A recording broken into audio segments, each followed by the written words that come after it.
Hey guys, welcome back to my YouTube channel. Ada yang liatin guys, anak saya. Tapi nggak boleh dipublikasikan ya guys. Apalagi jadiin buat konten YouTube. Jadi saya nggak mau liatin anak majikan saya. Saya sekarang lagi di taman anak tuh.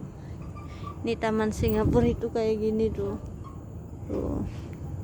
Perumahannya ini rumah banglo ya.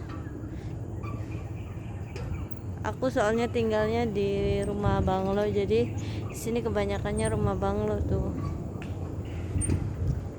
So guys, saya mau cerita tentang pertama kali saya jadi seorang TKW Singapura. Awal-awalnya saya cari sponsor dari kampung saya, Cirebon, dan aku dibantuin sama sponsor, terus dibawa ke Jakarta di agent Indonesia itu, terus nungguin proses karena saya udah dapat calling visa dari kakak saya, jadi proses saya cepet. Nah, cuma yang ngurus-ngurus penerbangan, bikin paspor itu agent Indonesia ya di Jakarta.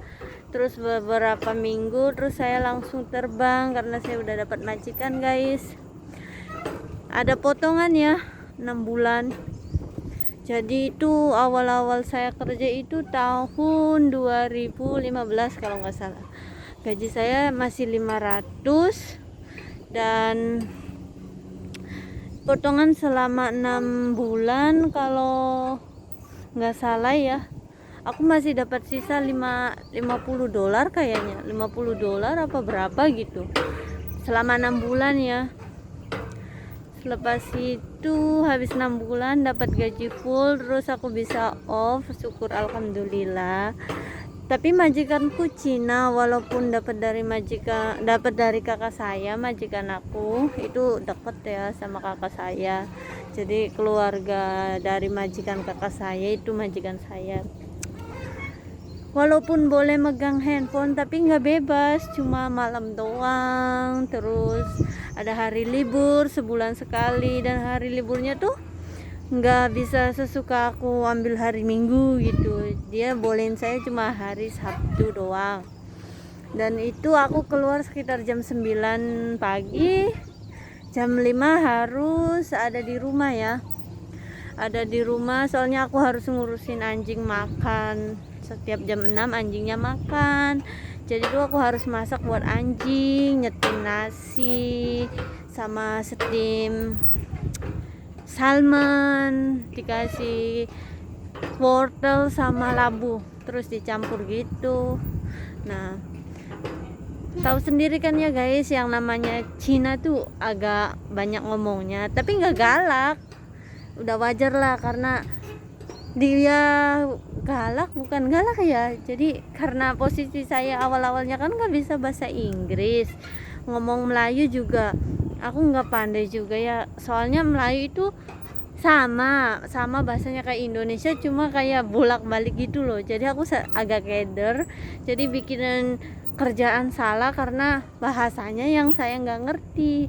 Tapi sebenarnya baik setelah saya bisa bahasa Inggris, setelah bisa komunikasi dengan majikan aku baik-baik saja, dan akhirnya aku finish kontrak, terus pulang lagi ke Indonesia, proses lagi cari majikan baru. Sekarang aku dapat majikan bule ya, alhamdulillah. Walaupun kerjanya lebih banyak dari yang kemarin, tapi bebas, yang namanya megang handphone off 2 kali ya, enak lah, bisa dibilang itu enak, punya kamar sendiri.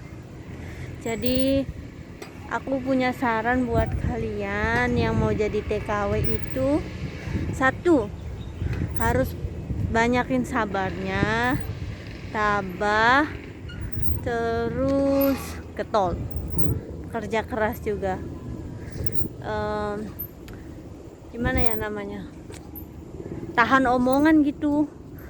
Kalau kerja di luar negeri sini ya, Singapura ya, pengalaman saya kalau awal-awal 1 bulan sampai 3 bulan lah, karena nggak ngerti bahasanya kan, kita selalu salah tuh.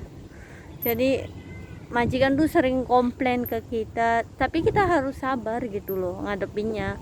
Tapi kalau kita udah paham satu sama lain, majikan kadang bisa lulu, kadang seperti nganggap kita seperti keluarga sendiri. Intinya itu